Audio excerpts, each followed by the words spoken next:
Bharatiya Janata party के आंदोलन और बयानबाजी पर झारखंड मुक्ति मोर्चा ने पलटवार किया है। झामुमो का कहना है कि विपरीत परिस्थितियों में भी हेमंत सोरेन राज्य को सही तरीके से चला रहे हैं।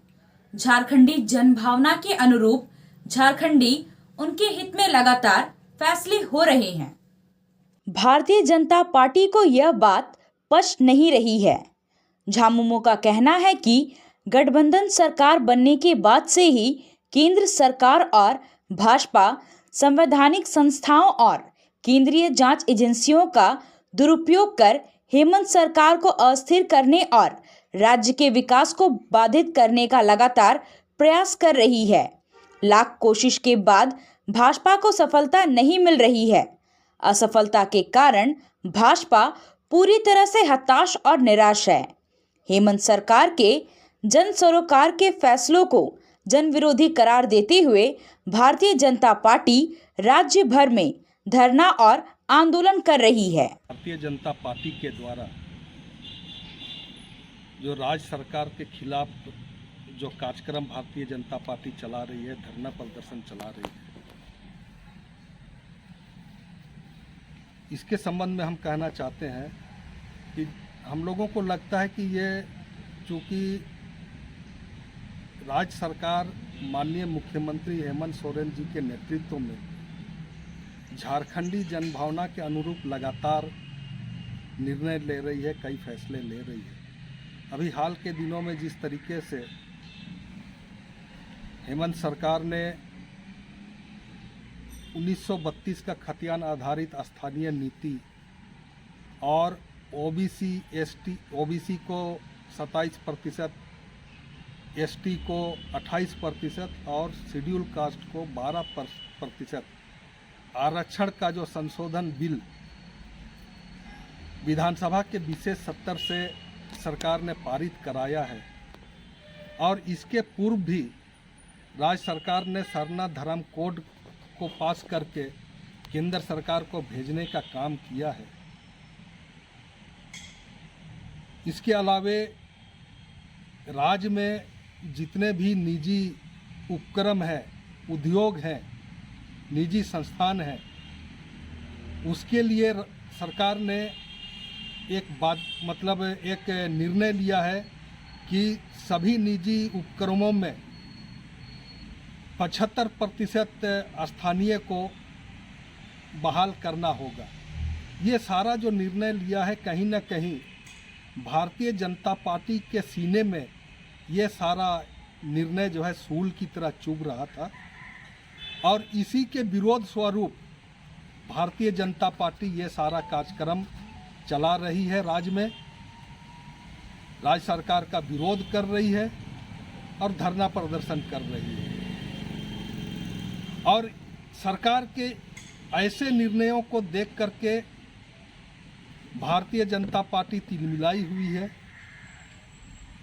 उसको लगता है कि अब भारतीय जनता पार्टी को यहाँ राजनीति करने का कोई मुद्दा या जगह नहीं बचा, और इस स्थिति में आने वाले कल में जो 2024 में लोकसभा और राज्यसभा का चुनाव होने जा रहा है, तो उसको ये समझ में आ रहा है कि राज्य में हम लोग इस बार भी पूरी तरह से साफ हो जाएंगे। सत्ता में वापसी का उसको कोई रास्ता उनको नहीं। चक्रधरपुर में कमलदेव हत्याकांड के मामले पर झामुमो ने कहा कि घटना को भाजपा ने सांप्रदायिक रूप देकर उसे भंजाने का प्रयास किया था।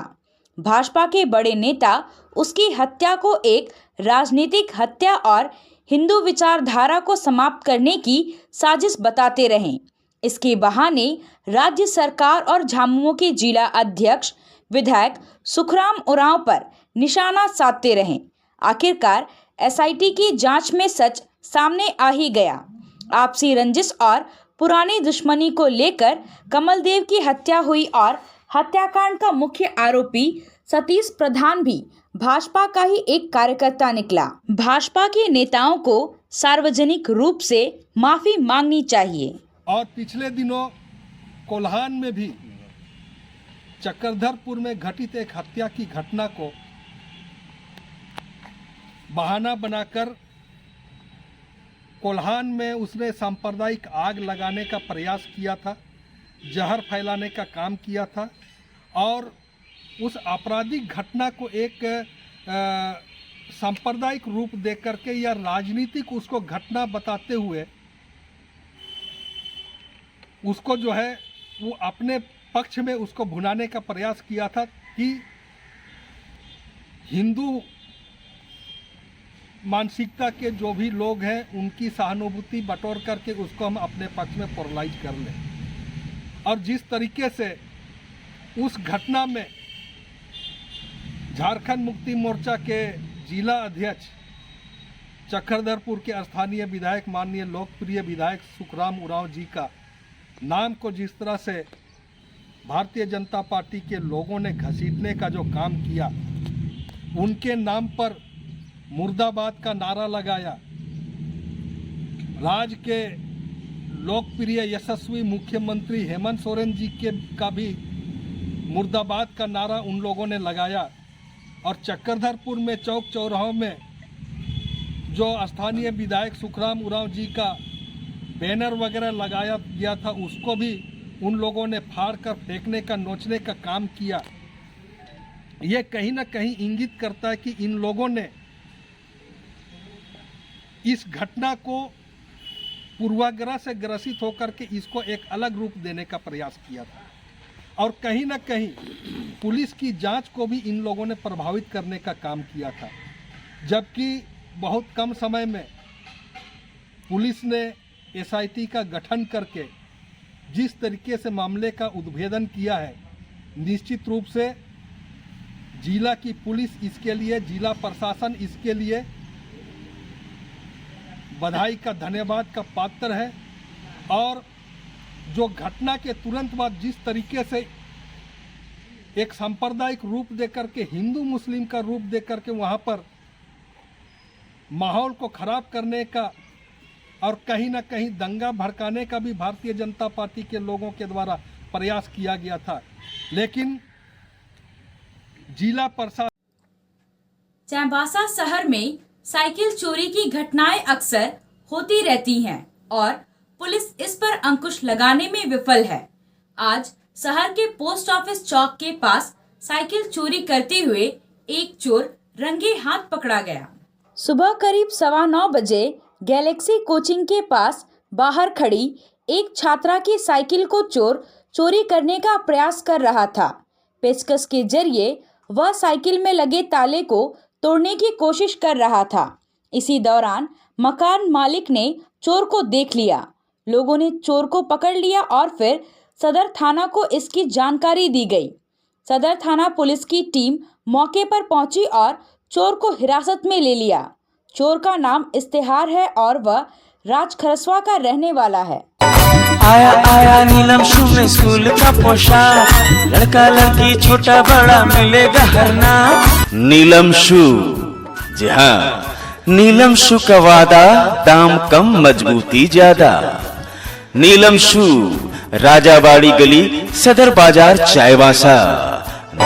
आया आया नीलम शू में स्कूल का पोशाक, लड़का लड़की छोटा बड़ा मिलेगा हर नाम। नीलम शू लेकर आया है सभी स्कूलों का स्कूल ड्रेस।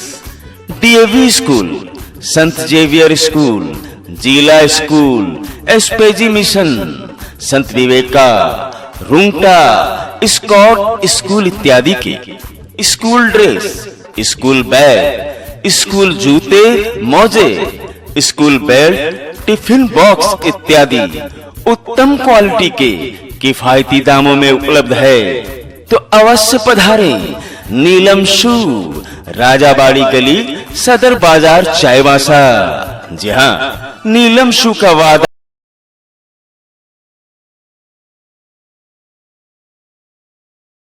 सीआरपीएफ 60 बटालियन और हंस फाउंडेशन की ओर से गोलकेरा प्रखंड के कुरकुटिया गांव में स्वास्थ्य जांच शिविर का आयोजन किया गया। इसमें कुल 142 ग्रामीणों की स्वास्थ्य जांच की गई, जिसमें से 7 व्यक्ति मलेरिया से पीड़ित पाए गए। 4 व्यक्तियों को दवा दी गई और 3 को उचित इलाज के लिए सामुदायिक स्वास्थ्य केंद्र रेफर कर दिया गया। बाकी मरीजों की जांच करते हुए दवा और उचित सलाह दी गई। आज के लिए बस इतना ही। कुछ और खबरों के साथ हम फिर हाजिर होंगे। तब तक न्यूज़ टाइम्स की पूरी टीम को दीजिए इजाजत। नमस्कार।